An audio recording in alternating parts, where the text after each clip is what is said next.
दोस्तों, क्या आपने कभी इस बात पर गौर किया है कि हफ्ते में सिर्फ 7 दिन ही क्यों होते हैं?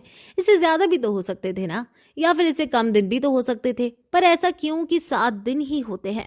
दरअसल दोस्तों, पुराने समय में जब मोबाइल फोन और घड़ी जैसी मशीन नहीं थी, तब के समय में लोग आसमान में ग्रहों को देखकर ही समय का अंदाजा लगाते थे। और तब के समय में लोग उन ग्रहों को भगवान के नजरिए से देखते थे, जैसे चांद और सूरज। और 7 ग्रह होने की वजह से वह 7 नंबर पर ज्यादा भरोसा करने लगे।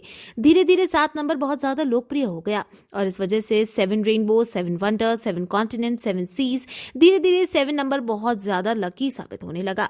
और लोगों को पहले से भी इस पर भरोसा था, और इस वजह से चाइना से अंटार्कटिका तक सभी देशों में 7 दिन होने लगे। नंबर 2 पर आता है अभिनेता आमिर खान। कभी भी किसी अवार्ड शो में नहीं जाते और ना ही दिखाई देते हैं। इसके पीछे का कारण आप जानते ही हैं कि आखिर ऐसा क्या हुआ था कि जिसकी वजह से वो किसी भी अवार्ड शो में नजर नहीं आते। तो चलिए जानते हैं इसके पीछे आखिर क्या वजह है। दरअसल दोस्तों, 1995 में एक फिल्म आई थी रंगीला, जिसमें आमिर खान ने अपनी बेहतरीन एक्टिंग दिखाई थी, और उसके लिए उन्होंने बहुत मेहनत की थी, और उन्होंने सोचा था कि इस साल बेस्ट एक्टर अवार्ड उन्हें ही मिलेगा। पर दोस्तों, ऐसा नहीं हुआ था। वो best actor award Shahrukh Khan को मिला था, दिल वाले दुल्हनिया ले जाएंगे के लिए। इस अवार्ड शो के बाद से आमिर खान को बहुत बुरा लगा। फिर वो अवार्ड शो के सेटअप को समझ गए थे, और उसके बाद से आमिर खान किसी भी अवार्ड शो में नहीं जाते हैं। नंबर 3 पर आता है दोस्तों, क्या आप जानते हैं कि दुनिया का सबसे खतरनाक न्यूक्लियर बॉम्ब कौन सा है? अगर मैं आपसे पूछूंगी तो आप में से तो ज्यादातर लोगों का जवाब होगा कि जापान के हिरोशिमा और नागासाकी पर गिराया गया बम सबसे खतरनाक बम है। पर दोस्तों, ऐसा नहीं है। बता दें कि दुनिया का सबसे खतरनाक बम का नाम टीसार बम है।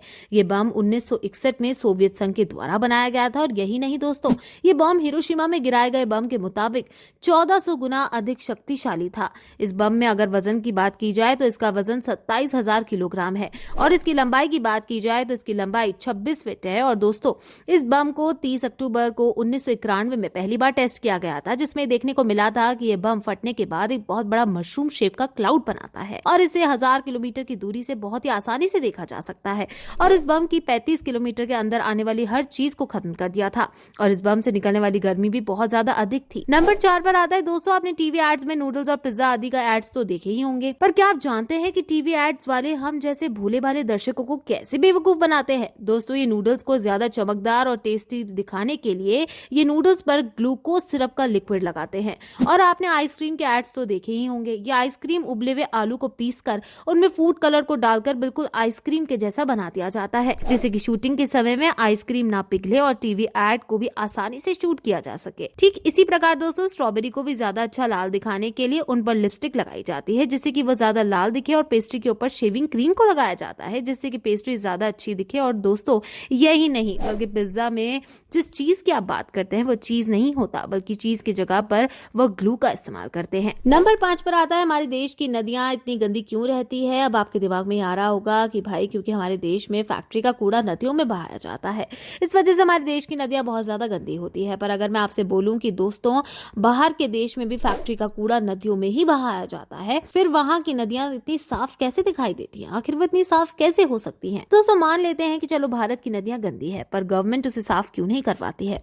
जबकि पैसे की कोई कमी नहीं है, क्योंकि जहां हमारे देश में इतनी बड़ी मूर्ति बना दी जाती है जिसमें करोड़ों का खर्च आया है, वहां नदियां को साफ क्यों नहीं किया जा सकता? तो दोस्तों, इसके पीछे कुछ और वजह है। दरअसल दोस्तों, जैसे कि आप सभी जानते हैं कि हमारे देश में सभी नदियां एक दूसरे से आकर मिलती हैं, इसलिए अगर कोई नदी गंदी होगी तो वह जोड़े होने की वजह से उन सभी नदियों पर इसका असर साफ साफ दिखाई देगा। और दोस्तों, यही वजह है कि अगर कुछ स्टेट के गवर्नमेंट ऑफिसर इसे साफ करवाते हैं और कुछ स्टेट के नहीं करवाते हैं, तो अगर जो नदी साफ हो भी गई तो उसमें दूसरी नदी का पानी आकर मिलने की वजह से वो वापस गंदी हो जाती है। नंबर 6 पर आता है दोस्तों, एक बार एलॉन मस्क की कंपनी में एक 12 साल से काम करने वाली लड़की मेलिबेथ ब्राउन ने एलॉन मस्क से अपनी सैलरी बढ़ाने के लिए कहा। उन्होंने कहा कि मैं आपकी कंपनी में पूरे 12 साल से काम कर रही हूँ, तो मुझे लगता है कि अब आपको मेरी सैलरी बढ़ा देनी चाहिए। उस वक्त एलॉन मस्क ने कहा कि तुम 2 हफ्तों के लिए छुट्टी ले लो, और इस दौरान तुम कहीं भी घूमने चली जाओ, और अगर इस बीच अगर हमारी कंपनी को आपकी बहुत ज्यादा जरूरत पड़ी तो आपकी सैलरी को बढ़ाया नहीं बल्कि डबल कर दिया जाएगा। और ये सुनकर लड़की खुश होकर 2 हफ्तों की छुट्टी लेकर जब इन 2 हफ्तों के बाद आई तो एलॉन मस्क उसे बोलते हैं कि अब हम आपके बिना भी कंपनी चला सकते हैं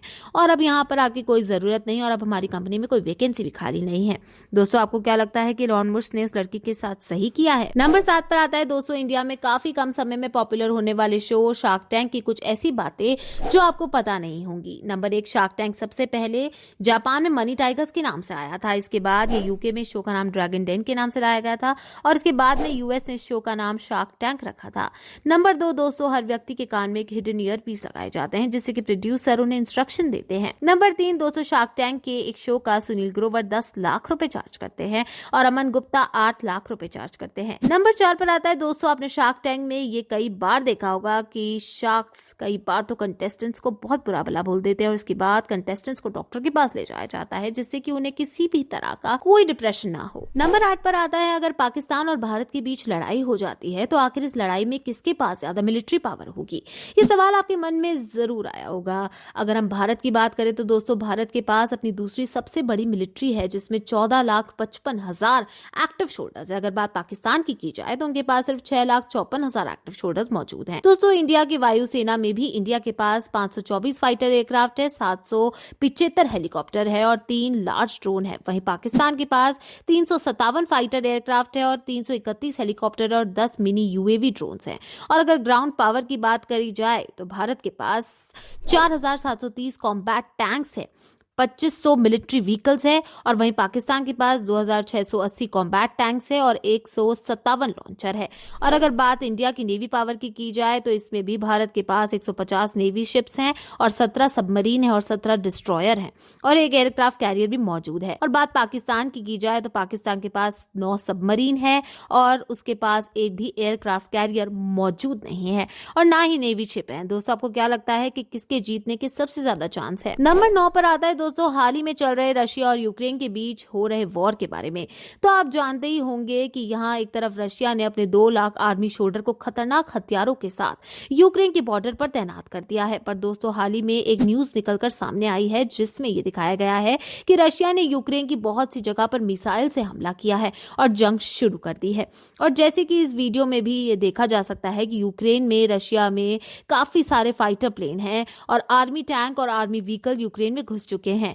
और यही नहीं दोस्तों, खबर ये भी आ रही है कि यूक्रेन की आर्मी ने अपने हथियार को नीचे डालकर पीछे हो रहे हैं और ऐसा भी सुना जा रहा है कि बेलारूस और चाइना रशिया के साथ खड़े हैं और यूक्रेन के साथ खुद अमेरिका उसके साथ है। पर भारत ने अभी तक ये तय नहीं किया है कि आखिर वह किसका साथ देगा, क्योंकि दोस्तों भारत के दोनों देशों से संबंध काफी अच्छे हैं। दोस्तों, क्या आपको लगता है कि भारत किसका साथ देगा? मुझे कमेंट करके जरूर बताएं। नंबर 10 पर आता है दोस्तों, हाल ही में चल रही वॉर जिसके बारे में तो आप जानते ही होंगे कि रशिया ने यूक्रेन पर हमला कर दिया है।